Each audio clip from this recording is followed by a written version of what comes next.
Okay, so last lecture we looked at some arguments for relativism, or at least relativism in this strong, interesting sense of the term. Remember we saw that there were different senses, and the one that seems really the one Rachel's is concerned with and the one that should disturb us is, sense four, right?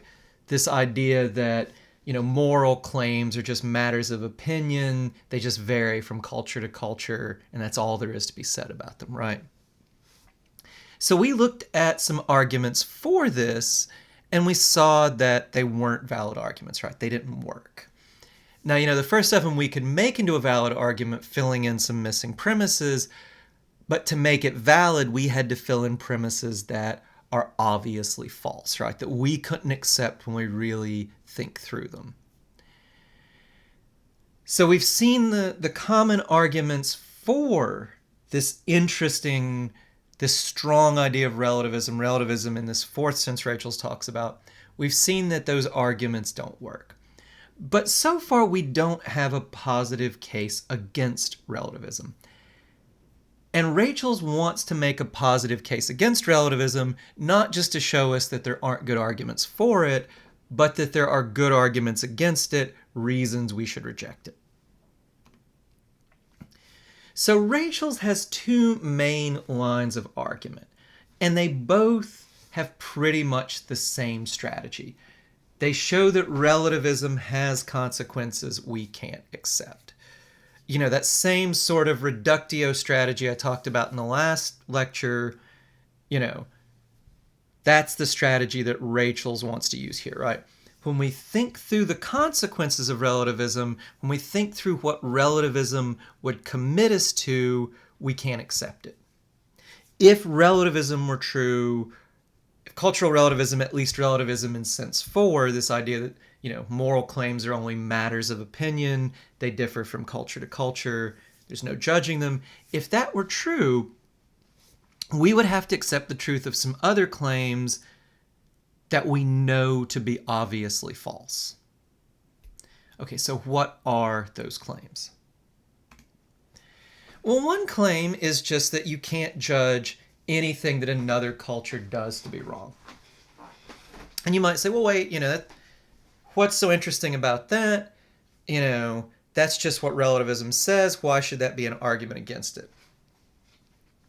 Well, Rachel's will say it's an argument against it because if you really think about it, there are some pretty horrible things other cultures do and have done that you do want to judge to be wrong.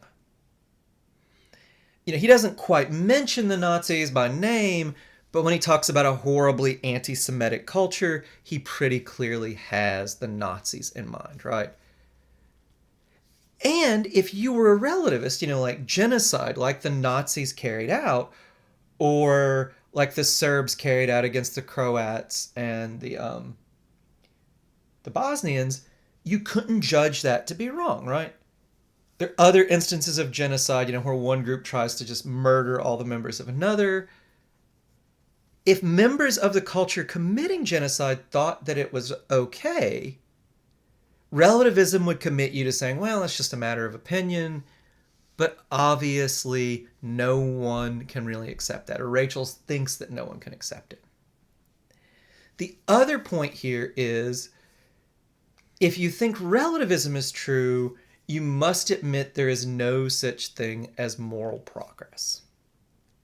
So let's look a little more deeply at both of these in turn. So we can just sketch out the argument here. We'll just fill in the Holocaust, right? You can fill in any sort of horrible thing one culture's done the other, but you're usually on pretty solid, safe ground when you criticize the Nazis, so we'll just go with the Nazis, right?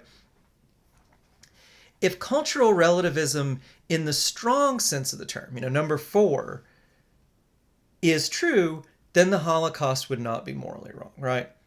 If relativism in sense four is true, all we can say is, well, our opinion, our view is that we don't like the Holocaust, but hey, the Nazis felt differently, right? And Rachel's will say, no one really accepts that, right? every single one of us would say the Holocaust is morally wrong. And if we want to say that, if we're committed to that belief, we have to reject cultural relativism in the strong sense of the term. You are not allowed to say that the Holocaust is morally wrong in any real sense of the term morally wrong, any strong sense, if you believe cultural relativism. All you can say is, well, we don't much like it, but hey, the Nazis did, right? And now look, Rachel's doesn't say this, but one of my old professors years ago when I was first learning about this stuff, he used to say this. Nobody really believes this, right? Even people who claim, even people who would say, oh, well, the Nazis think one thing, we think another, it's just a matter of opinion. If you told them that their neighbor, Mr. Schmidt, down the block had been a concentration camp guard and had shoved people into gas chambers, you wouldn't just shrug your shoulder and be like, oh, yeah, well, different time and place. That's what they thought then. He keeps his yard up really well, so who cares, right? No, you would be horrified. You would almost certainly report this guy to the authorities, right? You would judge what he did to be morally wrong. People might mouth these claims about relativism, but when you really get down to historical atrocities, to really terrible things cultures have done to each other, like the Holocaust, people just can't accept it, right? And even students who might mouth, well, they're rare. They might say, well, that is just a matter of opinion.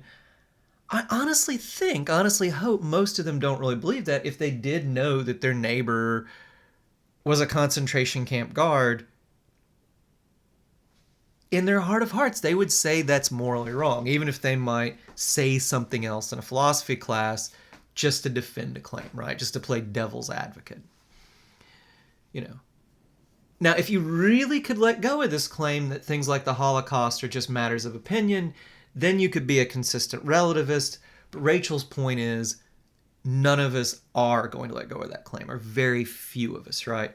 And if you don't, you can't be a relativist. You can't accept relativism in this strong sense of the term. Second part of the argument against relativism is that the very idea of moral progress means that we have to reject relativism. Well, why? Think about what we mean by moral progress, right? Rachel mentions the state of women in society. American society 100 years ago, actually, let's roll it back a little bit more. I guess women got the vote. I don't remember the exact date. I think it was a little bit more than 100 years ago. I think it was about 1919 maybe. Anyway, let's roll it back 150 years, right? American society was horribly sexist. Whatever you think of how American society is now, you should look at the American society, the 1870s, and say, oh my goodness, these people were sexist, right? Women couldn't vote. Women were deprived of a lot of legal rights. It was expected that women would occupy a certain station, defer to men, things like that. We look at that stuff and we say, well, that's bad. Our society is better for rejecting that, right? Or make it even stronger. Look back, 170, 180 years when we had slavery. In some corners of America, that was an accepted practice. We now look back and we're like, oh my God, that is terrible, right? We are a better society because we don't have slavery. We are a better society because we admit the equality of genders, right? Well, look, Rachel would say, when you say something like that, think about what you're doing. The past, Virginia or America in 1840, 1850, 1870, whenever, is in a very real sense a different culture. And if you want to say that we've made progress, you have to say that contemporary America or Virginia or wherever is better than the one in the past. And to do that, you have to say that our moral code is in some ways better than ours, or sorry, better than theirs. If you're a relativist, you can't do that. All you can say is, well, they believed slavery was okay. They believed women should be treated in this way. We don't much like it, but meh. To say that we've made progress, to say that our society is better, you have to reject relativism. If you're a relativist, all you can say is, well, 1840s people had this opinion, people nowadays have another one, right? They're a different culture. We can't judge them. It's just matters of opinion. If you want to talk about progress, and most of us do, and especially a lot of the people who will claim that they are for relativism want to not just talk about progress, but they think of themselves as making progress. Well, if you want to even mention the word progress in any real sense of the term, you have to reject relativism.